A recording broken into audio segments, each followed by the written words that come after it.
రాష్ట్రంలో ఎమ్మెల్యేల అనర్హత పిటిషన్లపై కీలక తీర్పు ఇచ్చింది హైకోర్టు. 4 వారాల్లో చర్యలు తీసుకోవాలని స్పీకర్ను ఆదేశించింది. హైకోర్టు తీర్పును స్వాగతించారు వివిధ పార్టీలకు చెందిన ఎమ్మెల్యేలు, నేతలు. పార్టీ మారిన వారిపై అనర్హత వేటు గ్యారంటీ అన్నారు మాజీ మంత్రి హరీష్ రావు. ఫిరాయింపులపై మాట్లాడే హక్కు బీఆర్ఎస్ కు లేదని కౌంటర్ ఇచ్చారు కాంగ్రెస్ లీడర్లు.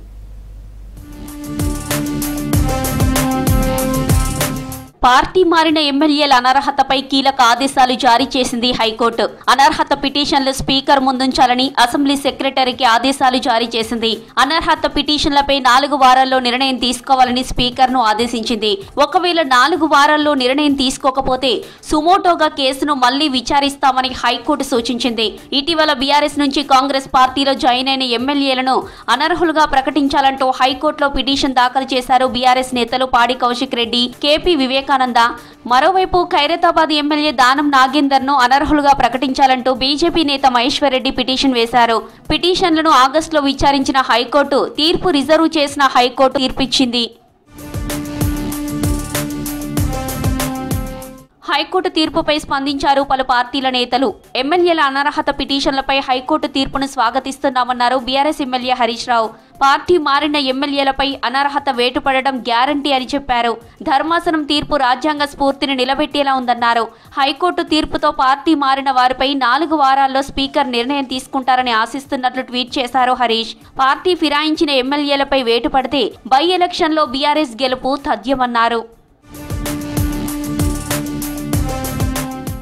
కోర్టుపై తమకు పూర్తి నమ్మకం ఉందన్నారు మాజీ మంత్రి కడియం శ్రీహరి.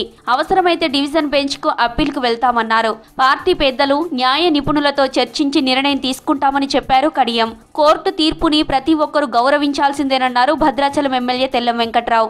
ఎన్నికలు ఎప్పుడొచ్చినా గెలుపు తనదేనన్నారు. డిప్యూటీ సీఎం భట్టి, మంత్రులు పొంగులేటి, తుమ్మల ఉన్నంతకాలం తనకు ఎలాంటి ఇబ్బంది లేదన్నారు తెల్లం వెంకట్రావు. చాలా మంది మారిన ఎమ్మెల్యేలే ఈరోజు ఎప్పుడా గుంట దగ్గర నక్కలాగా ఎదురు చూసే మంత్రులు, ఎమ్మెల్యేలు చాలా మంది ఉన్నారు.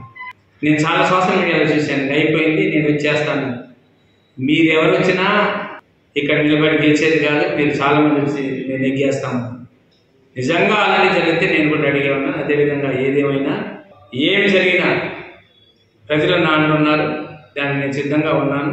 ఫిరాయింపులపైన నిర్ణయం తీసుకోవాల్సింది స్పీకర్. ఏదేమైనా కూడా ఆ తీర్పు పాఠాన్ని పూర్తిగా అధ్యయనం చేసిన తర్వాతనే, అడ్వకేట్స్తోని పార్టీ పెద్దలతో మాట్లాడిన తర్వాతనే ఏ విధంగా ప్రొసీడ్ కావాలనేది ఆలోచించడం జరుగుతుంది. రెండవది, ఇది సింగిల్ జడ్జి ఇచ్చిన జడ్జిమెంట్. దీనిపైన డివిజన్ బెంచ్కి కూడా అప్పీల్కి వెళ్ళే అవకాశం ఉంటుంది. అవన్నీ కూడా ఒకసారి స్టడీ చేసి నిర్ణయం తీసుకుంటాం. హైకోర్టు పరిధిలోనే స్పీకర్, కాంగ్రెస్ పార్టీ నిర్ణయాలుంటాయని చెప్పారు కాంగ్రెస్ సీనియర్ నేత అద్దంకి దయాకర్. మాజీ సీఎం కేసీఆర్ తీసుకున్న అనైతిక నిర్ణయాలతోనే రాష్ట్రంలో ఈ దుస్థితి వచ్చిందన్నారు. గతంలో కూడా హైకోర్టు ఈ విధంగా స్పందిస్తే బాగుండేదన్నారు. బీఆర్ఎస్ ఎమ్మెల్యేల పార్టీ మార్పు అనేది కేసీఆర్ వైఫల్యం నుంచే వస్తుందనేది తెలుసుకోవాల్సిన అవసరం ఉంది. అటు హరీష్ రావు ఒకవైపు, ఇటు కేటీఆర్ ఒకవైపు నాయకత్వ సమస్యలు వచ్చినాయి వాళ్లకు, ఆయన బయటికి రాకపోవడం కేసీఆర్ గారు, దానివల్లనే పార్టీ మీద నమ్మకం లేక పార్టీలు మారే పరిస్థితి వచ్చింది. గతంలో కూడా ఆ విధంగా ఒక్కరిని ఆ విధంగా చేసి సీఎల్పీని మర్జీ చేసుకునేంత వరకు ఆ రోజు హైకోర్టు ఆగకుండా ఉండుంటే తెలంగాణలో ఈ పరిస్థితి వచ్చేది కాదు. తెలంగాణలో రాజకీయంగా ఇలాంటి అనెథికల్ ఇష్యూస్ జరగడం వెనుక కేసీఆర్ పాత్రే ముఖ్యంగా ఉండడం మీద ఆలోచించాల్సిన అవసరం ఉంది. పార్టీ మారిన ఎమ్మెల్యేలు తమ పార్టీలను మోసం చేశారని విమర్శించారు సిపిఐ ఎమ్మెల్యే కూనంనేని సాంబశివరావు. ఎమ్మెల్యేల పార్టీ మార్పు అంశంపై హైకోర్టు ఆదేశాలను స్వాగతిస్తున్నామన్నారు. మేమేమంటున్నామంటే అసలు పార్టీలు మారితే ఆటోమేటిక్ రద్దావాలి.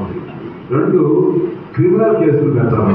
మోసం చూసేవా, నీకు ఇష్టం లేకపోతే ఈ పదవికి రాదు, ఈ సాగు చెప్పి చేయడానికి వీల్లేదు.